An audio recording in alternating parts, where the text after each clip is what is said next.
안녕하세요 여러분. 6월 17일 토요일입니다. 오늘도 하루 한 말씀으로 함께 아침을 시작하려고 합니다. 토요일마다 일주일이 너무나 빨리 지나가는 것을 경험하게 되는데요. 오늘도 이 말씀 묵상하고 내일 거룩한 주일 믿음의 공동체 안에서 여러분 함께 뵙도록 하겠습니다. 오늘 우리에게 주신 말씀은 마가복음 10장 17절로부터 22절까지의 말씀입니다. 제가 봉독해 올리도록 하겠습니다. 예수께서 길에 나가실새 한 사람이 달려와서 꿇어앉아 묻자오되 선한 선생님이여 내가 무엇을 하여야 영생을 얻으리이까? 예수께서 이르시되 내가 어찌하여 나를 선하다 일컫느냐? 하나님 한 분 외에는 선한 이가 없느니라. 내가 계명을 안 하니 살인하지 말라, 간음하지 말라, 도둑질하지 말라, 거짓 증언하지 말라, 속여 빼앗지 말라, 내 부모를 공경하라 하였느니라. 그가 여짜오되 선생님이여 이것은 내가 어려서부터 다 지켰나이다. 예수께서 그를 보시고 사랑하사 이르시되 내게 아직도 한 가지 부족한 것이 있으니 가서 내게 있는 것을 다 팔아 가난한 자들에게 주라. 그리하면 하늘에서 보화가 내게 있으리라. 그리고 와서 나를 따르라 하시니 그 사람은 재물이 많은 고로 이 말씀으로 인하여 슬픈 기색을 띠고 근심하며 가니라. 아멘. 주님의 말씀입니다. 주님께 감사드립니다. 오늘 말씀의 제목이 좀 도발적입니다. 부자가 영생을 얻을 수 있는가? 라는 제목으로 하나님의 말씀을 증거하도록 하겠습니다. 우리가 읽은 마가복음 10장을 보면요, 5가지 에피소드를 통해 예수님께서 사람들이 기존에 이것이 진리다라고 여기고 있던 기존의 상식과 진리에 대한 사회적인 통념을 뒤집어 버리는 것을 보여줍니다. 첫 번째는 이혼 문제인데요. 당시 이스라엘 사람들은 모세의 이혼 규정에 따라서 아내를 쉽게 버릴 수 있다라는 사회적인 통념을 지니고 있었습니다. 이것에 대해 예수님은 간음이라고 일컬으시면서 결혼의 본래적인 의미가 뭐냐? 한 몸이 되는 것이다 라는 그 원리를 말씀하시면서 기존의 사회적인 통념, 여자를 쉽게 버릴 수 있다는 통념을 뒤집고 계십니다. 저도 이번에 말씀을 묵상하고 공부하며 처음 안 사실입니다. 두 번째는 유아를 축복하는 거죠. 어린아이들을 무시해도 된다라는 사람들의 의식에 대해서 예수님은 분노하십니다. 그리고 아이들을 축복하시면서 말씀하십시오. 천국은 이런 어린아이 같지 않고는 갈 수 없는 곳이다. 천국의 주인공이 어린아이다 라고 당시에 어린아이들을 무시하고 교육의 대상, 사람으로도 삼지 않았던 그런 통념을 뒤집어 버리고 계시죠. 세 번째는 재물과 구원의 문제입니다. 부유한 자, 부자가 천국 들어가는 것이 당시에는 아무런 상관관계가 없다라고 여기고 있었는데요. 예수님이 오늘 말씀하시죠. 25절에 부자가 천국에 가는 것은 약대가 바늘길을 통과하는 것보다 어렵다라고 말씀하시죠. 그러니까 제자들도 충격적으로 이 말씀을 받아들이면서 누가 천국에 들어갈 수 있겠느냐 의문을 제시합니다. 네 번째는 천국의 지위의 문제죠. 야고보와 요한이 예수님을 찾아와 묻습니다. 예수님 얘기하시는 하나님의 나라가 오면은 우리를 좌우편에 높은 자리에 우리를 배정해 주십시오. 제자들이 또 이야기를 듣고 분노합니다. 그러니까 예수님이 이 야고보 요한 제자들에게 말씀하십니다. 으뜸이 되고자 하는 자는 종이 되어야 한다 라고 말씀하시면서 야고보와 요한 또 이들의 행태에 대해 분노하던 제자들의 이해, 전이해를 뒤집어 버리고 계십니다. 다섯 번째, 소경의 치유 사건이 나오는데요. 소경이 예수님께 자기를 치유해 달라니까 이렇게 간구합니다. 사람들이 무시하죠. 당시 이런 의식들이 있었습니다. 장애인은 그 자신이나 그들의 부모의 죄로 인해 장애를 얻게 되었다. 이게 그때 당시의 사회적인 통념이었습니다. 예수님이 하지만 그의 믿음을 칭찬하시면서 그를 치유하십니다. 그러면서 결론적으로 자신을 통해 어떤 이익을 얻으려는 사람들에 대해서 말씀하시죠. 인자가 온 것은 섬김을 받으려 함이 아니라 도리어 섬기려 하고 자기 목숨을 많은 사람들의 대속물로 주려 함이니라. 핵심적인 말씀을 전하십니다. 그렇죠. 예수님은요, 사람들이 당연하게 여기고 있는 율법적인 진리, 사회적인 통념을 뒤집어 보실 것을 제안하십니다. 그러면서 하나님 나라의 복음을 다시 드러내 보이고 다시 보게 만드시죠. 철학자 하이데거는 이런 방법을 탈은폐라고 이렇게 철학적인 개념으로 이야기했습니다. 진리는 숨겨져 있다, 은폐되어 있다. 그러니까 철학자의 역할, 해석하는 사람들의 역할은 은폐되어 있고 숨겨진 진리를 드러내는 것이다 이야기했습니다. 하이데거로부터 저도 많이 배웠는데요.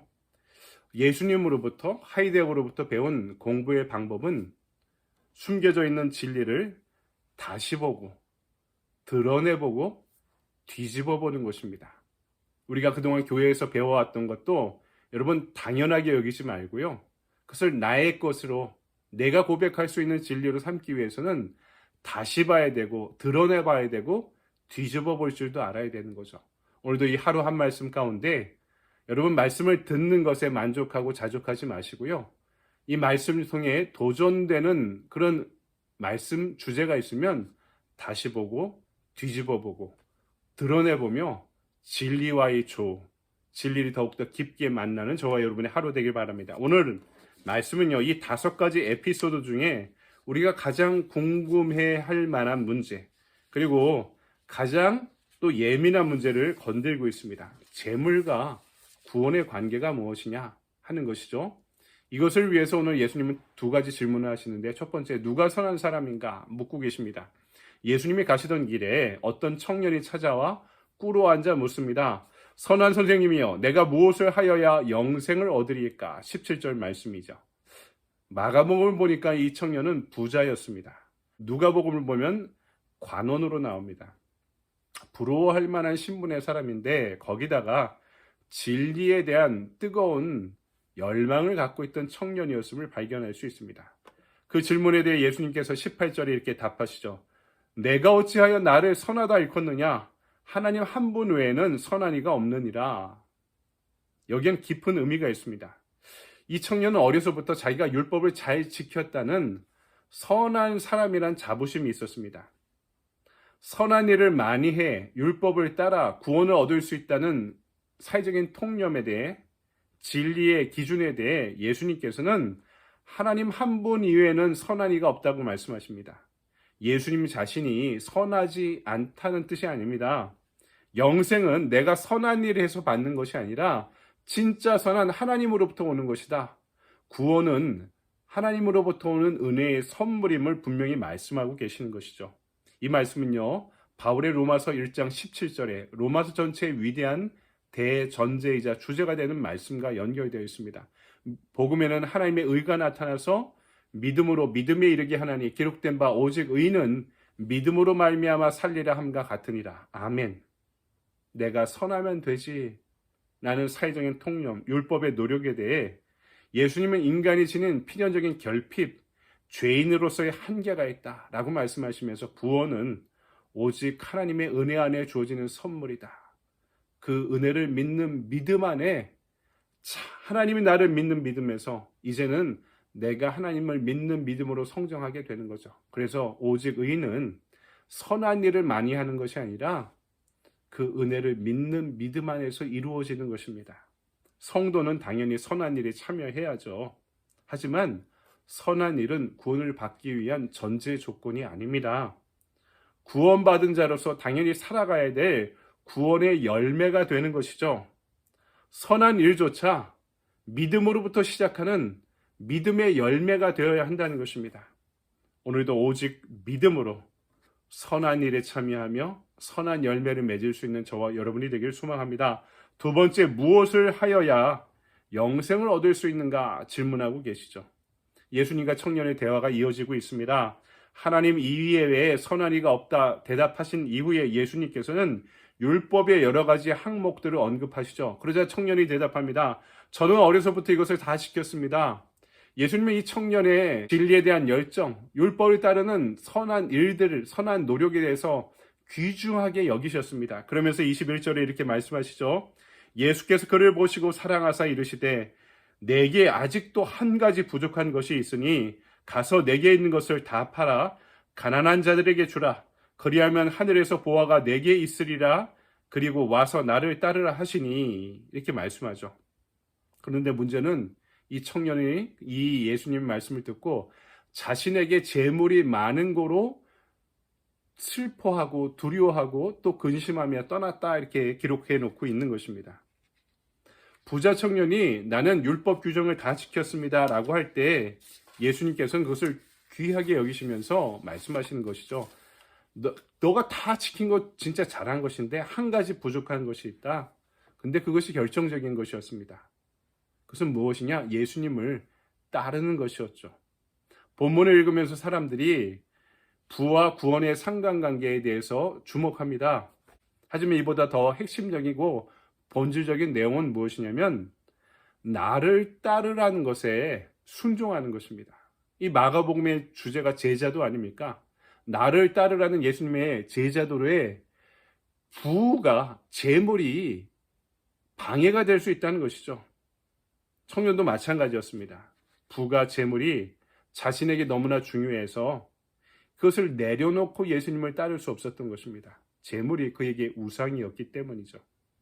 그러니까 말씀드렸듯이 단순히 부자, 천국 갈 수 없는 사람이라는 공식이 성립되는 것이 아니라 예수 이외에 더 사랑하는 것이 있는 사람, 재물처럼 그런 사람은 하나님의 나라에 어울리지 않는 사람이다라고 말씀해주고 있는 것이죠. 이 말씀을 적용해 봅시다.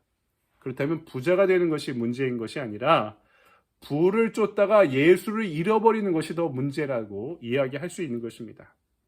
그렇다면 어떻게 해야 될까요? 자신의 부를 쫓는 것이 아니라 예수를 쫓아야죠. 예수를 쫓으면서 자기가 얻은 부로 하나님의 나라를 위해 사용하는 멋진 부자가 되어야 하는 것입니다. 여러분의 부로 선교하십시오. 여러분의 재물로 교회를 섬기십시오. 여러분의 재물로 약자들을, 어려운 사람들을, 가난한 사람들을 구제하는 데 사용하시기 바랍니다. 그럴 때 재물이 우상이 되지 않는 삶을 살아갈 수 있는 거죠. 여러분 전문가가 되십시오. 멋진 부자가 되십시오. 하지만 재물을 우상으로 섬기지 마십시오. 그 일을 위해 여러분의 목숨을 걸지 마십시오. 여러분의 우선순위가 무엇인지 분명하게 여러분의 인생 가운데 되새겨 보시기 바랍니다. 말씀을 정리합니다. 웨슬리는 감리교인들에게 세 가지 경제 윤리, 경제적인 원칙을 이야기해 줬습니다. 제가 얼마 전에도 이야기했는데요. 오늘 이 말씀에 분명한 적용이라 할 수 있을 것 같습니다. 첫째, 열심히 벌어라. Gain all you can. 두 번째, 할 수 있는 대로 많이 저축해라. Save all you can. 셋째, 이것이 결론입니다. 할 수 있는 대로 많이 주어라. Give all you can.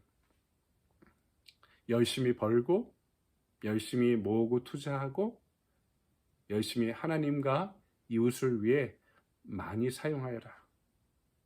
오늘 본문에 등장하는 관원처럼 부를 더 쌓기 위해 근심하다가 예수님과 멀어지는 것이 아니라 오히려 더 열심히 벌고 열심히 모으고 하나님과 이웃을 위해 하나님의 몸된 교회를 위해 더 멋있게 쓸 수 있는 멋진 신앙인이 되시기를 주님의 이름으로 간절히 축원드립니다. 아멘. 오늘 말씀 적용해 볼까요? 적용의 질문입니다. 지금까지 내가 예수님을 따르는데 걸림돌이 되었던 것이 무엇인가요? 사람이나 감정이나 사회적인 위치나 재물 등 걸림돌이 있지 않았습니까? 예수님 따르는데 오늘 나는 그 걸림돌을 극복하고 예수님을 따르기 위해 무엇을 결단하겠습니까? 여러분 어떻게 적용하시겠습니까? 저에게 목사로서의 딜레마가 있습니다. 예수님의 일이 저한테는 두 날개입니다. 하나는 소명의 날개고요. 하나는 직업의 날개입니다. 이 두 가지가 다 공이 저에게 충족되어야 될 문제죠. 근데 이 소명을 잃어버리고 직업만 붙잡고 살다 보면 먹고 사는 일이 되면은 가끔 그런 딜레마에 직면하게 되죠. 예수님의 일을 너무 열심히 하다가 예수님과 멀어지는 경험을 하게 됩니다. 그래서 오늘 저의 액션 플랜은요. 분주함 넘어 하나님 그분께 집중하기입니다. 내가 신방하는 사람들을, 우리 성도들을 만날 때, 전도하려는 사람들을 만날 때, 하루 한 말씀을 준비하며 이 말씀을 공부하고 연구하고 묵상할 때, 그리고 교회의 행정적인 일을 할 때 이 모든 일이 하나님께 집중하기로 이루어지게 만드는 것. 이것이 저의 액션 플랜입니다. 여러분도 여러분의 액션 플랜으로 오늘 말씀을 관찰하고 깊이 있게 해석하고 묵상하고 적용하고 실천하며 승리하는 하루가 되길 바랍니다. 부자 관원처럼 예수님을 떠나지 말고 열심히 버시되 그것으로 인해 예수님을 위해 더 열심히 사용할 수 있는 멋진 여러분들 되시기 바랍니다. 감사합니다.